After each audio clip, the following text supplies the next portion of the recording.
ইতিপূর্বে যারা ছিল এটা নিয়ে কেউ চিন্তাই করে নাই। যে কোনো সরকারি চাকরি অর্থের বিনিময়ে যেন কেউ যেন না পায়। এই মাদ্রাসাগুলো, এই মসজিদগুলো, এগুলো ডেভেলপটা যাতে আরো ভালোভাবে, যে সবসময় চুয়াডাঙ্গার লোক এমপি হয়ে তারা সব উন্নয়নের গুলো নিয়ে যায়। এই চুয়াডাঙ্গা এক আসনের জনপ্রতিনিধি হবে না কেন, আমরা সদরে তাকে গ্রহণ করতে চাই। সবাই স্বতঃস্ফূর্তভাবে ভোট কেন্দ্রে যাবেন, আপনাদের পছন্দের প্রার্থীকে আপনারা ভোট দেবেন। সুপ্রিয় চ্যানেলটির সম্মানিত দর্শকবৃন্দ, সকলকে শুভ সন্ধ্যা। আজকে আমি এমন একজন ব্যক্তিত্বর সাথে আপনাদেরকে পরিচয় ঘটাবো, তিনি আজকে আমাদের চুয়াডাঙ্গা জেলা বিএনপির সাধারণ সম্পাদক, জিয়া পরিবারের অত্যন্ত ঘনিষ্ঠ, চুয়াডাঙ্গা জেলা বিএনপির ধানের শীষের মনোনীত প্রার্থী এবং দীর্ঘ ফ্যাসিস্ট বিরোধী আন্দোলনের নির্যাতিত এবং এই অঞ্চলের চুয়াডাঙ্গা জেলার মানুষের মাটি ও মানুষের নেতা, এই অঞ্চলের মানুষের জন্য দীর্ঘ সংগ্রাম সেই ছাত্র রাজনীতি থেকে করে আসছেন। আমি নিজেও তার সাথে একসময় ছাত্র রাজনীতি করেছি এবং তিনি বারবার জেল, জুলুম, হুলিয়া এবং শারীরিকভাবে নির্যাতনের শিকার। তিনি আজকে আমাদের স্টুডিওতে হাজির হয়েছেন। জনাব শরীফুজ্জামান শরীফ ভাইয়ের সাথে আমরা আজকে ওনার নির্বাচন সংক্রান্ত বিষয়ে কিছু আলাপচারিতা করব। আপনাদের সকলকে শোনার জন্য আমন্ত্রণ জানাচ্ছি। তারপরে আসসালামু আলাইকুম শরীফ ভাই, কেমন আছেন? আলহামদুলিল্লাহ, আপনি ভালো আছেন সবাই? হ্যাঁ, আমরা ভালো আছি। তো আপনি এই যে 2018 সালে একেবারে যখন এই দেশে সেই ফ্যাসিস্ট হাসিনা ক্ষমতায় ছিল, সে তো কঠিন একটা সময়ে আপনি একবার প্রথমবার ইলেকশন করেছিলেন। এবার আবার আপনি দ্বিতীয় পর্যায়ে বিএনপির ধানের শীষের থেকে আপনি আমাদের পার্টির চেয়ারম্যান তারেক রহমান আপনাকে মনোনীত করছেন। তো সেই সময়ের সাথে এই সময়ের অবস্থাটা আপনি কেমন অনুভব করতেছেন? ইলেকশন করার জন্য করতে ফিল্ডে আপনি কি কেমন অনুভব করতেছেন নিজেকে? ধন্যবাদ আপনাকে। আসলে 18 সালের যে নির্বাচনটা ছিল, সেই নির্বাচনটা আমাদের আন্দোলনের একটি অংশ ছিল। আমাদের আন্দোলনের একটা অংশ ছিল। সেই আন্দোলনের অংশ থেকেই আমরা জীবনের সর্বোচ্চ ঝুঁকি নিয়ে এবং এই দলকে বাংলাদেশে টিকিয়ে রাখার জন্য আমরা সর্বোচ্চ ঝুঁকি নিয়ে 18 সালের নির্বাচনে আমরা অংশগ্রহণ করেছিলাম। আমরা পূর্বের থেকে জানতাম যে এই নির্বাচনে আমরা অংশগ্রহণ করলে যে নির্বাচনে আমরা ঠিকমতো দাঁড়াতে পারবো না এবং আমাদেরকে বিভিন্ন রাষ্ট্রীয় যন্ত্রের মাধ্যমে আমাদেরকে বিভিন্ন ধরনের চাপ দেওয়া হবে। আসলে যেগুলো আমরা ধারণা করছিলাম ঠিক সেইগুলোই হয়েছে। আমরা নির্বাচনের সর্বশেষ দিন পর্যন্ত আমরা ছিলাম এবং আমরা সক্রিয়ভাবে ছিলাম। তারপরে কি হয়েছে আপনারা সবাই জানেন, এই দেশবাসী জানেন। আসলে আমরা যে আন্দোলনটা করেছি, যে সংগ্রামটা করেছি, সেই সংগ্রামটার এই মানুষের ভোটের অধিকার ফিরিয়ে দেওয়ার জন্য, গণতন্ত্র পুনরুদ্ধারের জন্য।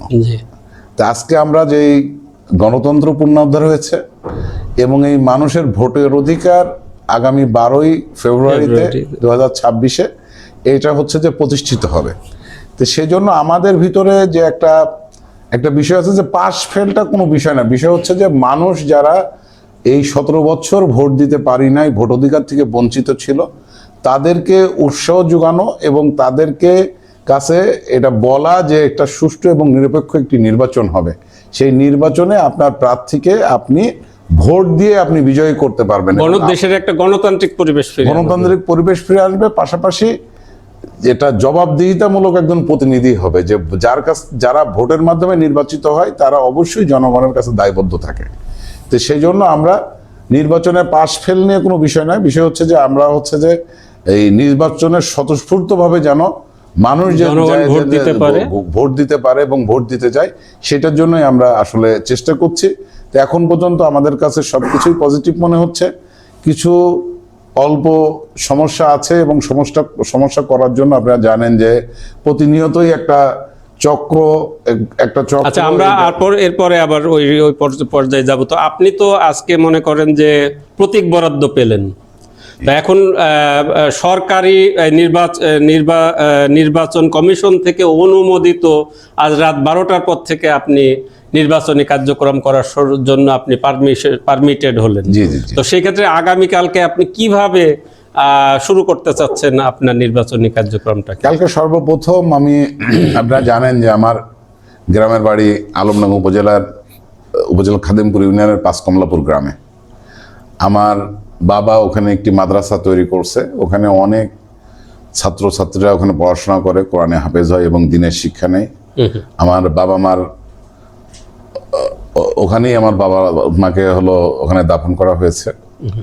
তো প্রথম হলো কালকে সকালবেলা আমরা 10:30টার সময় আমার বাবা মার কবর জিয়ারত করে, আচ্ছা, ওখান থেকে আমাদের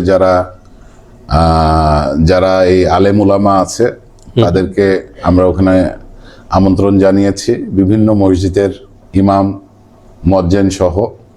ওখানে এবং আমরা সারা জেলার মানুষকে মূলত জেলার এক মানুষকে, আসনের, হ্যাঁ, ওখানে আমরা আমন্ত্রণ জানাইছি। ওখানে আমরা আমার বাবা মার কবর জিয়ারত করে আল্লাহর কাছে শুকরিয়া আদায় করে আল্লাহর কাছে দোয়া চেয়ে কালকে আমার ওইখান থেকে আমার নির্বাচনী প্রচারণা কার্যক্রম শুরু হবে।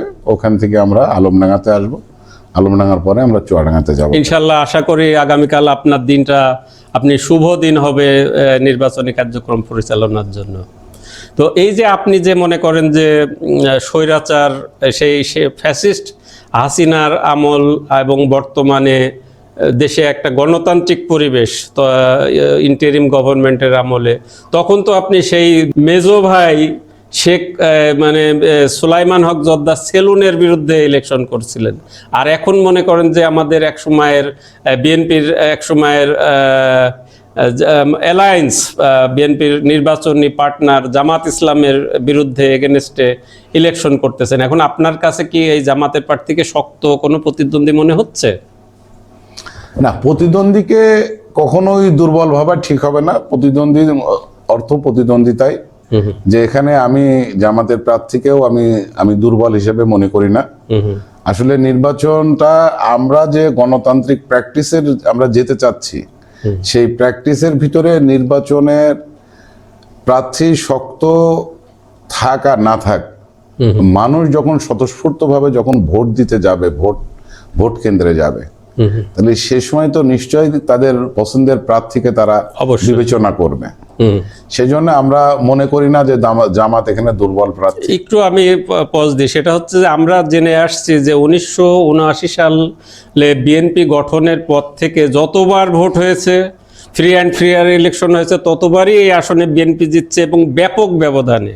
এবং আমার জানা মতে 2001 সালে আমাদের শহীদুল ভাই চুয়াডাঙ্গা জেলা বিএনপির, এখন আপনি যে পজিশন হোল্ড করছেন সেক্রেটারি সাহেব, উনি আওয়ামী লীগের থেকে 40,000 ভোটের ব্যবধানে জয়লাভ করেছিলেন এবং বিএনপির জামাতের প্রার্থী মাত্র 30,000 ভোট পেয়েছিল। তো এই বিএনপির সাথে তো জামাতের এখানে একটা বিশাল ভোটের একটা গ্যাপই আছে। তো সেই ক্ষেত্রে কি আপনি মনে করেন না যে আপনি সহজেই এই আসনে ভোটে জয়লাভ করতে পারবেন? না, আপনি ততটা সঠিক না। তার কারণ হচ্ছে যে জামাত এই চুয়াডাঙ্গা এক আসনে একবারই ইন্ডিভিজুয়াল নির্বাচন করছে, সেটা হচ্ছে যে আপনার 96 সালে।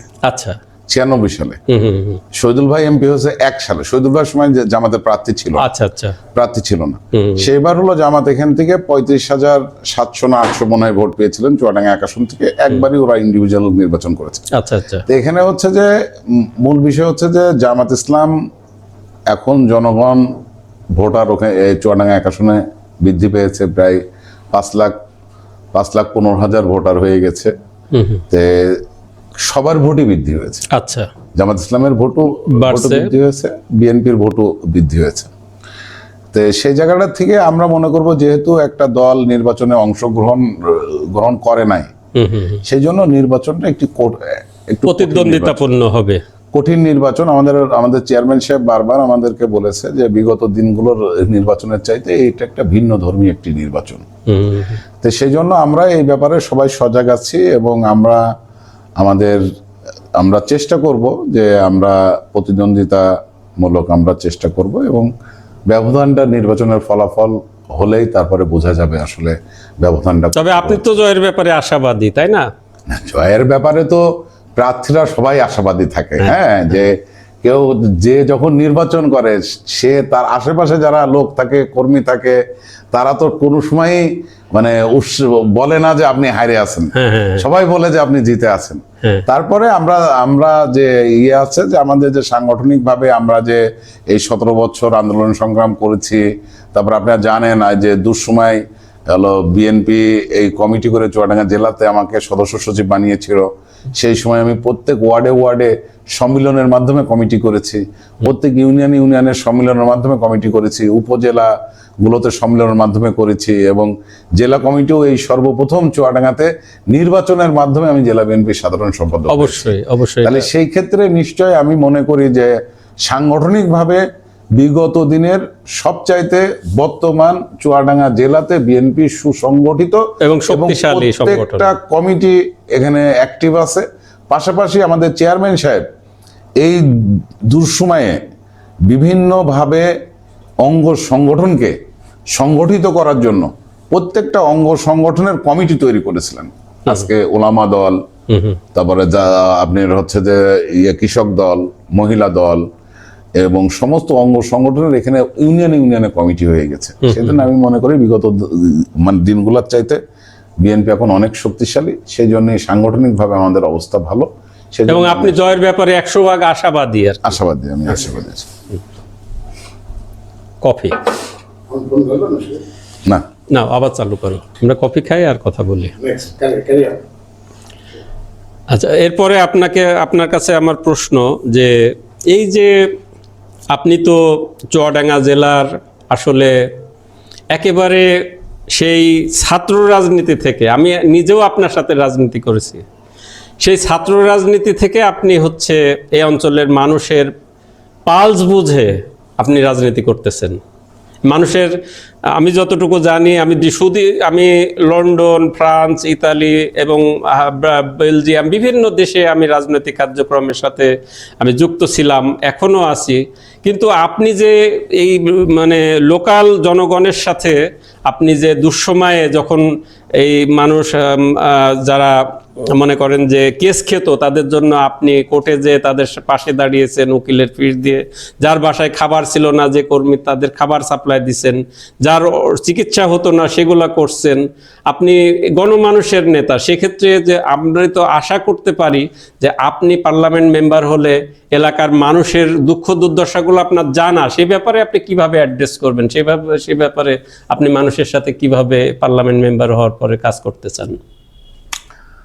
আসলে এটা বলা খুব কঠিন। আমি আল্লাহর কাছে আমার চাওয়া, যেহেতু আমি এই চুয়াডাঙ্গার মানুষকে নিয়ে দীর্ঘদিন আমি কাজ করছি এবং আমি মানুষের সেবা করার জন্যই আমি মানুষের পাশে আসি এবং আমি মানুষের পাশে থেকে কাজ করতে চাই সেবক হিসেবে।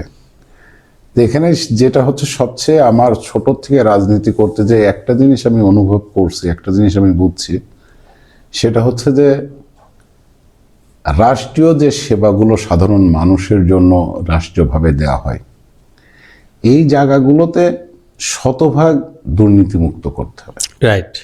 যে শতভাগ দুর্নীতিমুক্ত করলে সাধারণ মানুষ, যারা দুস্থ মানুষ এবং যাদের এই রাষ্ট্রীয় সেবাগুলো যাদের প্রয়োজন, তারা যাতে সঠিকভাবে তার ঘরের দোর প্রান্তে এই স্বাস্থ্য দুর্নীতিমুক্ত স্বাস্থ্যসেবা বলেন, আপনি হলো খাদ্য বলেন, শিক্ষা বলেন, এগুলো দুর্নীতিমুক্ত হলে একদম সঠিকভাবে মানুষের কাছে পৌঁছে যাবে। এই জায়গাটার থেকে আমার সর্বপ্রথম অঙ্গীকার হচ্ছে যে আমি দুর্নীতিমুক্ত প্রশাসন এবং দুর্নীতিমুক্ত সমাজ চাই। যে এই জায়গাটাই সবচাইতে আমাদের বড় গ্যাপ আছে এখানে, সেটা আমি সর্বপ্রথম এই কাজটা করব। আলহামদুলিল্লাহ। আচ্ছা, এরপরে আমাদের চুয়াডাঙ্গা তো আসলে একটা প্রশাসনিকভাবে আমাদের মহকুমা থেকে জেলায় উন্নতি হয়েছে এবং চুয়াডাঙ্গা একটা অবহেলিত একটা সি ক্যাটাগরির জেলা। আমাদের অনেক সমস্যা, তার মধ্যে সবচাইতে বড় যে সমস্যা সেটা হচ্ছে যে আমাদের কৃষি প্রধান, চুয়াডাঙ্গা জেলার মানুষ কৃষি প্রধান। এই কৃষি প্রধান এই অঞ্চলের জন্য যেটা দরকার সেটা হচ্ছে এই অঞ্চলের কৃষি প্রক্রিয়াজাতকরণের জন্য একটা এলাকায়, আলমডাঙ্গায় একটা, চুয়াডাঙ্গায় একটা, আপনার এই কোল্ড স্টোরেজ দরকার, যার জন্য আলু সংরক্ষণ এবং মনে করেন যে ফলমূল সংরক্ষণের জন্য একটা কোল্ড স্টোরেজ দরকার। এই ব্যাপারে কি আপনি পার্লামেন্ট মেম্বার হলে কোল্ড স্টোর নির্মাণের জন্য উদ্যোগ নেবেন? হ্যাঁ, এটা তো অবশ্যই এখানে চুয়াডাঙ্গার উন্নয়নের জন্য আমার ছোট থেকে, যেহেতু আমি রাজনীতি করি, আমার এই চুয়াডাঙ্গা নিয়ে আলাদা একটা স্বপ্ন আছে। এই চুয়াডাঙ্গা, আমি আলমডাঙ্গা উপজেলার সন্তান, এই আলমডাঙ্গা নিয়ে আমার আলাদা একটি স্বপ্ন আছে যে আসলে আমাদের সম্ভাবনাময় আমাদের এই চুয়াডাঙ্গা আলমডাঙ্গাতে অনেক কিছু আছে। যেমন সারা বাংলাদেশের ভিতরে সবচেয়ে বেশি পান উৎপাদন হয় আমাদের চুয়াডাঙ্গা জেলায়। আমাদের ভুট্টার মান বাংলাদেশের ভিতরে সবচেয়ে ভালো ভুট্টার মান আমাদের এই আলমডাঙ্গা চুয়াডাঙ্গাতে। তো এরকম বিভিন্ন বিভিন্ন বিষয় আছে যে কৃষির পরে আমার একটা টার্গেট আছে। ইতিমধ্যে আমি এই 1.5 বছরে ফ্যাসিস্ট সরকার পতনের পরে আমি প্রক্রিয়ার ভিতরে আছি। আমি চাচ্ছি যে আলমডাঙ্গা উপজেলার ভিতরে একটি কৃষি বিশ্ববিদ্যালয় করার জন্য, অথবা কৃষি রিসার্চ ইনস্টিটিউট করার জন্য আমি ইতিমধ্যে মন্ত্রণালয়গুলোতে আমি প্রস্তাবনা এবং আমি প্রোফাইল আমি মুভ করাইছি। আমাদের চুয়াডাঙ্গাস্থ যারা ঊর্ধ্বতন কর্মকর্তা আছে, জয়েন্ট সেক্রেটারি কিংবা আরো উচ্চ লেভেলের, তাদের সাথে আমি ইতিমধ্যে আলোচনা করেছি এবং সেই ফাইল অলরেডি আমরা কাজ শুরু হয়ে গেছে। আল্লাহ যদি আমাকে এই সংসদ সদস্য আমি নির্বাচিত হতে পারি, তাহলে আমি এই বিষয়গুলো আমার হৃদয় দিয়ে আমি দেখব। আমি একটু এর সাথে সাপ্লিমেন্ট কোশ্চেন করি, সেটা হচ্ছে যে কৃষি বিশ্ববিদ্যালয়ের পাশাপাশি যদি কৃষি বিশ্ববিদ্যালয় অথবা বিজ্ঞান ও প্রযুক্তি বিশ্ববিদ্যালয়, কারণ এটা হচ্ছে বাংলাদেশ সরকার এখন একটা আরপিও সংশোধন করছে যে প্রতি জেলায় একটা করে বিজ্ঞান ও প্রযুক্তি বিশ্ববিদ্যালয় এবং মেডিকেল কলেজ। তো সেই হিসাবে আমরা কিন্তু আমাদের কিন্তু জেলা হিসাবে আমাদের কিন্তু এন্টাইটেল যে জেলায়, চুয়াডাঙ্গা জেলায় একটা বিজ্ঞান ও প্রযুক্তি বিশ্ববিদ্যালয় অথবা আর সেই সাথে একটা মেডিকেল কলেজ স্থাপনের জন্য মনে করেন যে সরকারিভাবে করা আছে, গেজেট নোটিফাইড। এই ব্যাপারে আপনি সেই সাথে মানে কৃষি বিশ্ববিদ্যালয়ের পাশাপাশি বিজ্ঞান প্রযুক্তি এবং মেডিকেল কলেজ স্থাপনের জন্য উদ্যোগ নেবেন কিনা? না, যেহেতু একটা সরকার পরিবর্তন হয়ে গেছে, জি, সেই সরকারের কি পরিকল্পনা ছিল এবং তাদের সোর্সিংটা কি ছিল, আসলে সেইটা এখন আগামীতে কি গভর্নমেন্ট আসবে, তাদের সেই সোর্সিং এবং পরিকল্পনা সঠিক থাকবে কিনা আমি জানি না, কিন্তু আমার পরিকল্পনায় আছে যে আমি খুব হৃদয় দিয়ে এটা অনুভব করি যে আলমডাঙ্গা 15টা ইউনিয়ন, একটি পৌরসভার উপজেলা, এখানে স্বাস্থ্যর কোনো ব্যবস্থা নেই, কোনো ভালো হাসপাতাল নেই। এখানে বিশেষ করে আলমডাঙ্গা পৌরসভার মধ্যে 90% মানুষ হলো কুষ্টিয়া এবং রাজশাহী চিকিৎসার পরে ডিপেন্ডেন্ট। তো এই জায়গাটার থেকে আমরা ভারপ্রাপ্ত আমাদের যে হলো চেয়ারম্যান সাহেব আছেন, উনিও আমাদেরকে বলছে যে প্রত্যেকটা ইউনিয়নে যে আমাদের যে কমিউনিটি ক্লিনিক আছে, এই কমিউনিটি ক্লিনিক গুলোতে আমরা মিনি অপারেশন থিয়েটার করে প্রত্যেক ইউনিয়নের স্বাস্থ্যসেবা আমরা ইউনিয়ন থেকেই দিতে পারি কিনা, সেইটা নিয়ে আমাদের ইতিমধ্যে গবেষণা চলছে। এবং আমার মনে হয় যে এটা আমাদের ভারপ্রাপ্ত আমাদের চেয়ারম্যানের মিসেস ডাক্তার জুবাইদা রহমানের প্রধান হিসাবে কাজ করতে। জি জি জি জি জি, এটা নিয়ে কাজ করছে। আর আপনি শতভাগ নিশ্চিত থাকেন যে আমি যদি নির্বাচিত হয়ে যেতে পারি, আমি চুয়াডাঙ্গা জেলাতে মেডিকেল কলেজ করব ইনশাআল্লাহ, আলহামদুলিল্লাহ। কেন আমি উপস্থাপনা করতে পারবো যে আমার চুয়াডাঙ্গা জেলা সি গ্রেডের জেলা এবং সবচেয়ে অবহেলিত। বিগত দিনে যারা সংসদ সদস্য হয়েছেন তারা শুধু হলো ব্যক্তিগত ফয়দা নেওয়ার জন্য হয়েছে, এই জনগণের জন্য এবং মানুষের জন্য কিছুই করেন নাই। হ্যাঁ, কিছুই করেন নাই। সেই জন্য আমি এটাকে টপ প্রায়োরিটি দিয়ে আমি এটা এমন কিছু আমি করতে চাই যাতে মানুষ জনসেবা বলতে কি বোঝায় সেটার সাথে যেন আমার জন্য ডিফারেন্ট দেখতে পারে, যে আসলে বিগত দিনে যারা ছিল আর আমি এসে কি করেছি, এটা যেন পার্থক্যটা যেন মানুষ যেন বুঝতে পারে এবং দৃশ্যমান যাতে দেখতে পারে। অবশ্যই খুবই ভালো লাগলো আপনার এই প্রশ্নের অ্যান্সারটা যে আপনি you want to make different from other, অর্থাৎ আগে যারা স্বাধীনতার পর থেকে 54 বছরে যারা পার্লামেন্ট সংসদ সদস্য হিসাবে রোল করে গেছে, এখন তাদের থেকে আপনি একটা দৃশ্যমান আলাদা কিছু এই এলাকার আলমডাঙ্গা চুয়াডাঙ্গা জনগণের জন্য করতে চান। আপনার এই অঙ্গীকারটা, আপনার এই প্রতিশ্রুতিটা আমি খুবই অ্যাপ্রিসিয়েট করলাম, খুব খুশি হলাম। এজন্য আপনাকে আমার পক্ষ থেকে আন্তরিক ধন্যবাদ। এরপরে আপনাকে আমি আর দু একটা প্রশ্ন করে, রাত হয়ে আসছে আমাদের জন্য। সেটা হচ্ছে যে আমাদের আলমডাঙ্গার কুমারীতে একটা ভেটেনারি আছে, এখানে লাইভ স্ট্রোকের উপরে, কারণ এই কৃষিপ্রধান অঞ্চল হওয়ার কারণেই কিন্তু পশু পাখির ট্রিটমেন্টের জন্য এখানে ডাক্তার বানানো হতো, প্যারামেডিক্যাল ভেটেরিনারি কুমারী। এটা এখন কার্যক্রম বন্ধ আছে, এইটা চালুর ব্যাপারে একটা উদ্যোগ দরকার। দ্বিতীয় হচ্ছে আমাদের কুমার নদ, আমাদের বাড়ির সামনে দিয়ে বয়ে গেছে, এই কুমার নদটার সংস্কারকরণ দরকার। আর পানির নাব্যতা, সারা বছর যাতে মানুষ পানি পায় কৃষিকাজ করার জন্য, এই ব্যাপারে আপনার কি ভূমিকা থাকবে আশা করতে পারি? আসলে আপনি যে কথাটা বলছেন সেটা হলো যে এই যে কুমারী যেটা ভেটেরিনারি আছে, ট্রেনিং ইনস্টিটিউট আছে, আমি গত বছর কথা বলে এইবার হলো 200 স্টুডেন্ট এখানে পাঠিয়েছে। আচ্ছা, 200 স্টুডেন্ট পাঠিয়েছে আমি যদি নির্বাচিত হতে পারি। এইটা হচ্ছে যে বাংলাদেশে এমন একটি সময় করা ছিল, সারা বাংলাদেশে 2টা হয়েছিল, একটা ব্রাহ্মণবাড়িয়া, একটা চুয়াডাঙ্গা। কিন্তু এখানে যারা প্রতিনিধি ছিল তারা এটাকে প্রমোট করতে পারে নাই।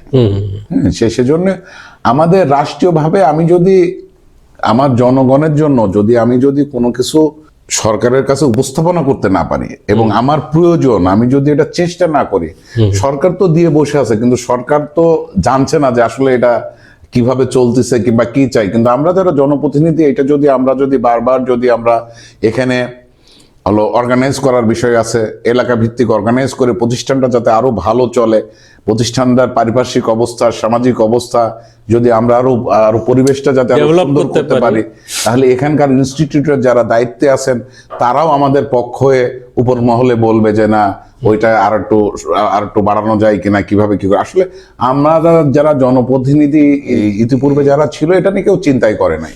হ্যাঁ, যেটা হয়েছে ওখানে পড়ে আছে, কেউ জনপ্রতিনিধিরা ভাবেই নাই যে এখানে একটা বিষয় আছে। কিন্তু আজকে দেখেন কত প্রয়োজন এই ইনস্টিটিউটের। সেটা হচ্ছে যে আমাদের এই আলমডাঙ্গা চুয়াডাঙ্গায় কিন্তু আপনার এই যে গরুর খামার, এই সারা বাংলাদেশে কিন্তু কুরবানি ঈদের সময় কিন্তু সবাই কিন্তু এই আলমডাঙ্গা চুয়াডাঙ্গা এবং বিখ্যাত গরুর হাট আলমডাঙ্গাতে, বাংলাদেশ সবাই কিন্তু খোঁজে কিন্তু চুয়াডাঙ্গার গরু। এবং আমাদের অনেক বড় বড় মানুষ আছে যারা গরু কেনার জন্য তারা চুয়াডাঙ্গাতে চলে আসে সরাসরি।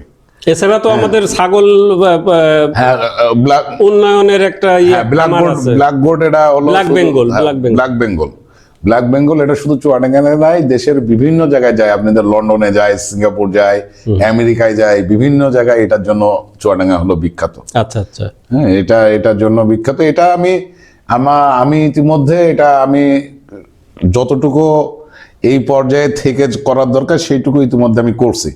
পাশাপাশি আমি গত 15-20 দিন আগে আমি যখন আপনার ওই যে লাল ব্রিজ পার হয়ে আপনাদের বাড়ির সামনে দিয়ে আমি কুষ্টিয়া যাচ্ছিলাম, তখনই আমি দেখছি যে ওইটার সাথে আমার ওয়াইফ ছিল সাথে, মানে কুমার নদের কথা বলছেন? হ্যাঁ, আমার ওয়াইফ ছিল সাথে। তা আমি আমার ওয়াইফকে বলছিলাম যে যদি সংরক্ষিত হতে পারি তো এটা হলো খনন করে কিভাবে পানিটা সারা বছর ধরে রাখা যায়। আপনি ঠিক যে প্রশ্নটা আমাকে করলেন, এই কথাটাই আমি আমার ওয়াইফকে ওইটা দেখে আমি বলিয়েছিলাম যে আর একটা সবচেয়ে বড় সমস্যা আছে সেটা আপনারা হয়তো বা কিভাবে ভাবছেন জানি না, তা আমার ভাবনার ভিতরে আছে। সেটা হলো যে কোনো সরকারি চাকরি অর্থের বিনিময়ে যেন কেউ যেন না পায়। আমার জেলাতে একটা টাকার বিনিময়ে কারো সরকারি চাকরি নিতে হবে না, যোগ্যতার ভিত্তিতে, মেধার ভিত্তিতে যেন চাকরিটা হয়, সেই ব্যাপারে আমি সবাইকে নিশ্চিত দেবো এবং গ্যারান্টি দেবো যে চাকরি পারপাস কেউ যেন কোনো জায়গাতে উপঢৌকন নিতে না পারে, কোনো পয়সা নিতে না পারে। পূর্বের টোটাল কালচারটা আমি পরিবর্তন করে দিতে চাই। Very good, very good. খুবই মানে খুশি হলাম আর কি আপনার এই অঙ্গীকারে আর কি। এরপরে আর একটা হচ্ছে যে আলমডাঙ্গা পৌরসভা প্রথম শ্রেণীর একটা পৌরসভা, কিন্তু রাস্তাঘাটের এমনই অবস্থা যা গ্রামের রাস্তাঘাটগুলোও কিন্তু অনেক উন্নত, যা পৌরসভার মধ্যে কিন্তু রাস্তা এবং ড্রেনেজ ব্যবস্থা এবং এত বাজে ড্রেনেজ ব্যবস্থা যেটার সাথে কোনো রকম নগর পরিকল্পনাটা একেবারেই কেউ কোনো কিছু নাই বললেই চলে। এইটার আমাদের এই চুয়াডাঙ্গা এত অবহেলিত, আপনার এত কাজ অসমাপ্ত, আর এত হলো মানুষের দুর্ভোগ, হ্যাঁ, যে সেটা হলো যে একটা জায়গায় বেশি কাজ করে অতিরঞ্জিত করার চাইতে যদি আমি চাহিদা মোতাবেক ক্রমান্বয়ে যদি আমি কাজ করে এগিয়ে আসতে পারি, হ্যাঁ, তো মানুষের প্রয়োজনটা কি, যে আজকে আমার একটা শার্ট নেই, ভালো একটা শার্ট দরকার, আমার শার্টের চাহিদা যখন পূরণ হয়ে যায় তখন শীতকাল আমার একটা চাদর দরকার। তো এই যে চাহিদা তো মানুষের শেষ নেই, একটার পর একটা, যখন একটা পূরণ হবে আর একটা চাহিদা আসবে। তা আমার মনে হয় যে যার গায়ে বস্ত্র নেই তার আগে বস্ত্র দেওয়া উচিত, আর যার গায়ে বস্ত্র আছে তার গায়ে চাদর দেওয়ার আগে যার গায়ে বস্ত্র নেই তার আগে বস্ত্র দিয়ে আচ্ছা তারপরে। ঠিক আছে, পৌরসভা সম্পর্কে বলেন। পৌরসভাটা হচ্ছে যে পৌরসভাটা আসলে ওই যে আমি ইতিপূর্বে এর আগেই আমি আপনার প্রশ্নের উত্তরে আমি বলছি যে আসলে এই কাজ করতে হলে অ্যাক্টিভ জনপ্রতিনিধি দরকার। অ্যাক্টিভ জনপ্রতিনিধি না হলে আপনি কারোর, আমি ছোট করছি না, ইতিপূর্বে যারা এখানে ছিল তাদের সম্বন্ধে আমরা জানি যে এই পৌরসভায় কারা হলো পৌরসভার চেয়ারম্যান ছিল, কারা কি করছে, তাদের আসলে প্রশাসনিকের সাথে এবং এই জনগণকে নিয়ে তাদের কোনো চেতনা ছিল না। নর্মাল বরাদ্দ সব পৌরসভা যেমন পায় আলমডাঙ্গাও তেমন পেয়েছে, তারপরেও তাদের বিভিন্ন রকম কমিশন এটা ওটার ভিতর দিয়ে তারা সঠিকভাবে কাজ করতে পারি নাই, কিংবা 1 বছরের কাজ 4 বছর ধরে করছে। তো এইসব নানান কারণের জন্য পৌরসভাটা এখনো অবহেলিত হয়ে আছে। তা আমি চেষ্টা করব যে এই পৌরসভাটা সুন্দর করে আপনার রাস্তার 2 পাশে আমরা হচ্ছে যে ওই ফুটপাত করে কিভাবে সৌন্দর্য করা যায়, রাস্তা আরো বড় করে মাঝখান থেকে ডাইভার্ট করে গাছপালা লাগিয়ে মানুষের চিত্ত বিনোদনের জন্য একটা পার্ক দরকার, একটা হচ্ছে যে কমিউনিটি থিয়েটার দরকার।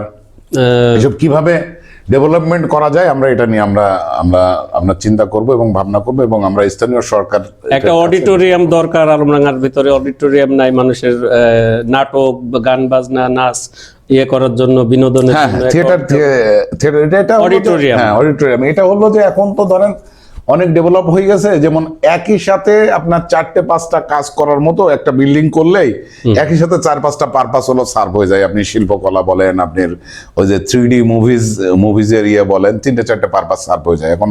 তো মানে বিশ্ব তো অনেক এগিয়ে গেছে, মানে একটা অডিটোরিয়াম করার ব্যবস্থা নেবেন আপনি আর ইনশাল্লাহ। দ্বিতীয় হচ্ছে শেষ আরেকটা প্রশ্ন হচ্ছে যে আলমডাঙ্গা এত বড় একটা উপজেলা, মানে যার ইউনিয়ন 15টা আর একটা পৌরসভা, তো এইখানে আমাদের একটাও গার্লস মেয়েদের লেখাপড়ার যে স্কুল, গার্লস স্কুল কিন্তু বেসরকারি। তো গার্লস স্কুলটা সরকারি করা কিন্তু নারী শিক্ষার উন্নয়নের জন্য একটা খুবই জরুরি আমি মনে করি। এ ব্যাপারে আপনি কি? এটা আসলে কেন করতে পারে নাই আমি জানি না। আমি এটা খুবই আশ্চর্য যে এই আলমডাঙ্গা, চুয়াডাঙ্গা জেলার ভিতরে কিন্তু আলমডাঙ্গা শহরটা কিন্তু সবচেয়ে প্রাচীন শহর ছিল, এবং এই গার্লস স্কুল এই আমার মনে হয় যে 2-3 বছর 4 বছর হচ্ছে যে বয়েজ স্কুলটা সরকারি হয়েছে। হ্যাঁ, অল্প কিছুদিন হলো। কলেজটাও কিন্তু দীর্ঘদিন পরে কিন্তু সরকারি হয়েছে। হ্যাঁ, দীর্ঘদিন পরে। তাই সেজন্য যে আমরা মানে ওই একই ঘুরে ফিরে একই কথা আর কি। এটা চেষ্টা করবো যে গার্লস স্কুলটা সরকারি করার জন্য আমরা ফার্স্ট প্রায়োরিটি দেব, যে হলো পৌরসভার ভিতরে এই গার্লস স্কুলটা যাতে সরকারি করা হয়, এর জন্য আমরা প্রায়োরিটি দেবো ইনশাল্লাহ। আচ্ছা, এখন আমরা প্রায় শেষের দিকে চলে আসছি। আমাদের কালিদাসপুর বিএনপি করতে যে কিন্তু খুবই নির্যাতিত, অবহেলিত একটা ইউনিয়ন। এখনো পর্যন্ত আমাদের কালিদাসপুর দক্ষিণ পাড়ায় একটা ভালো মানের একটা মসজিদ উন্নয়ন দরকার, এবং একটা বড় জমি জায়গা দিয়ে একটা বড় আধুনিক মানের একটা গোরস্থান দরকার। আর কালিদাসপুরের ইউনিয়নের বিশেষ করে পার আলমডাঙ্গা, জগন্নাথপুর এই অঞ্চলে রাস্তাঘাট, বিদ্যুতের সমস্যা আছে। এই ব্যাপারে আমরা দীর্ঘদিন কালিদাসপুরের মানুষ অপেক্ষা করছে যে আমাদের একটা এমপি, বিএনপির একজন এমপি আসবে, যখন কিনা তার কাছ থেকে আমরা আমাদের অধিকারগুলো, দাবি দাওয়াগুলো আদায় করে নিতে পারবো। এই ব্যাপারে আপনি কি স্পেশাল একটা প্রায়োরিটি দিবেন কালিদাসপুরকে? না, এটা তো অবশ্যই দেব, কিন্তু ওই যে আপনার গরস্থানের বিষয়টা হচ্ছে যে এটা সম্পূর্ণই সামাজিক ব্যাপার, এটা রাষ্ট্রীয়ভাবে কখনোই করা হয় না। না, কিন্তু অনুদান একজন পার্লামেন্ট মেম্বার অনুদান দিয়ে অনুদানের বিষয়টা ধর্মীয় যে অনুদান আসবে তার ভিতরে প্রায়োরিটি পাবে, অবশ্যই প্রায়োরিটি পাবে। যেখানে অসমাপ্ত কাজ আছে মানে তারাই চাহিদা মোতাবেক সবার আগে তারা প্রায়োরিটি পাবে। যেগুলো অসম্পূর্ণ আছে, যেখানে কাজ এখনো শেষ করা যায় নাই, সেগুলোই প্রথমে ফার্স্ট প্রায়োরিটি, সেই কাজগুলো শেষ করা হবে। আর মসজিদ, ধর্মীয় যে মসজিদ আছে, ঈদগাহ আছে, মাদ্রাসা আছে, এইগুলোতে আমি তো অবশ্যই চেষ্টা করব। কারণ আপনারা জানেন যে আমার বাবা বেসরকারিভাবে আমরা একটা মাদ্রাসা করছি, সেই মাদ্রাসা দীর্ঘদিন ধরে আমরা চালাচ্ছি। এবং এই আমার দুইটা ছেলে, আমার বড় ছেলে কোরআনে হাফেজ হয়েছে গত বছর। আমার ছোট ছেলেটাও ইনশাল্লাহ আল্লাহর রহমতে 13 পারা শেষ করছে। যেহেতু আমি ইসলামিক মাইন্ডেডই আমি চিন্তা করি যে, এবং আমার আব্বাও এটা করে গেছে, সেজন্য আমরা চাবো যে আসলে এই মাদ্রাসাগুলো, এই মসজিদগুলো, এগুলো ডেভেলপটা যাতে আরো ভালোভাবে। শেষ প্রশ্ন আপনার কাছে, সেটা হচ্ছে যে এই যে আমরা দীর্ঘদিন পর সেই মিয়া মনসুর চাচার পরে আপনিকে আমরা আলমডাঙ্গার আমাদের দুজনেই এবার পার্লামেন্ট মেম্বার পদপ্রার্থী, দুজন মানে প্রতিদ্বন্দ্বী, আপনি একজন আর আমাদের জামাতের প্রার্থী, দুজনেই কিন্তু আমাদের আলমডাঙ্গার ছেলে। তো আমরা আশা করি যে আপনি যদি পার্লামেন্ট মেম্বার হতে পারেন, তাহলে যেমন বলা হয় যে আলমডাঙ্গার মানুষের অভিযোগ যে সবসময় চুয়াডাঙ্গার লোক এমপি হয়ে তারা সব উন্নয়নের গুলো নিয়ে যায়, তাহলে আমরা কি এবার আশা করতে পারি যে আলমডাঙ্গা ফার্স্ট প্রায়োরিটিতে উন্নয়ন হবে? আপনি আলমডাঙ্গার ছেলে হিসাবে। আপনারা তো আলমডাঙ্গা উপজেলা তো এগিয়েই আছেন, আমি হলো আপনাদের আলমডাঙ্গা উপজেলার ছেলে হবো, জামাত ইসলামের প্রার্থী হলো আপনি আলমডাঙ্গার ছেলে হবে। আপনারা এবার নিশ্চিত যে যেই হোক না কেন আলমডাঙ্গার ছেলে হচ্ছে পার্লামেন্টের যে আসবে আলমডাঙ্গার ছেলে হিসেবে, এবং আলমডাঙ্গার ছেলে হিসাবে অবশ্যই আমরা আশা করি আপনি আলমডাঙ্গাকে উন্নয়নে প্রায়োরিটি দিবেন।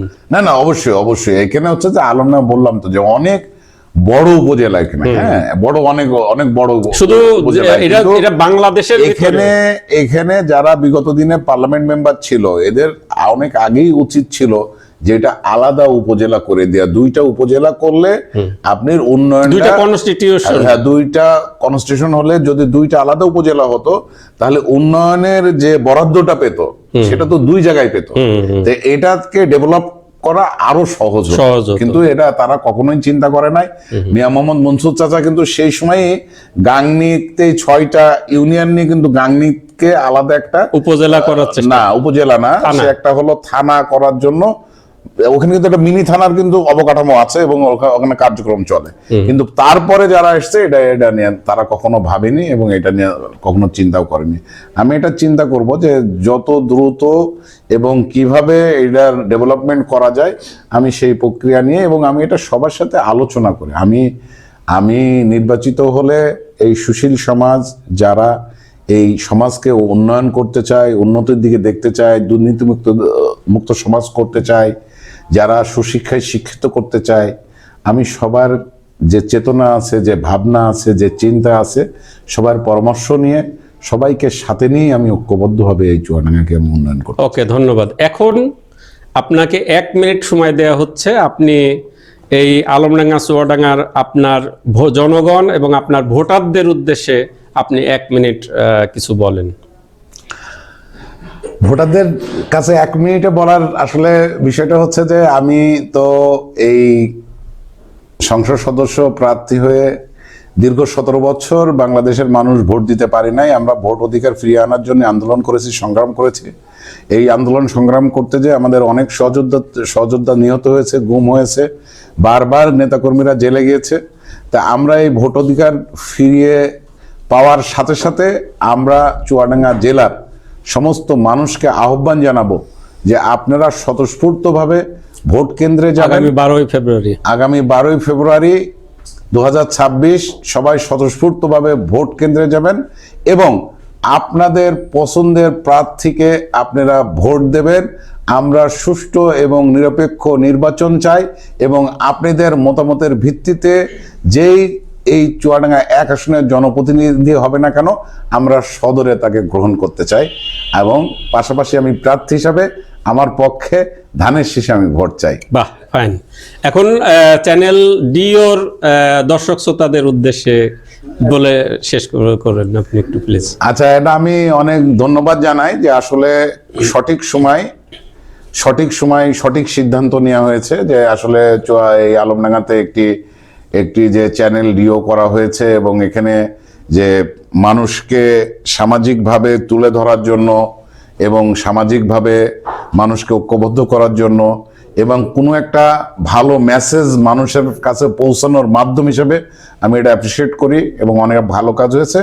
আমি আশা করব এই ডিও চ্যানেল নিরপেক্ষ থাকবে এবং সাধারণ মানুষের আস্থার জায়গা হবে এবং আগামী দিনে যদি এর সততা, এর আদর্শ এবং নিরপেক্ষতা বজায় রাখে, আলমডাঙ্গাতে নিঃসন্দেহে এই ডিও চ্যানেল আলমডাঙ্গা উপজেলার এবং আমরা আশা করব আপনি আমাদের পাশে থাকবেন, চ্যানেল ডিওর পাশে থাকবেন। এটা শুধু আলমডাঙ্গাতে না, চুয়াডাঙ্গা সহ সারা বাংলাদেশে সবার জনপ্রিয় হয়ে উঠবে।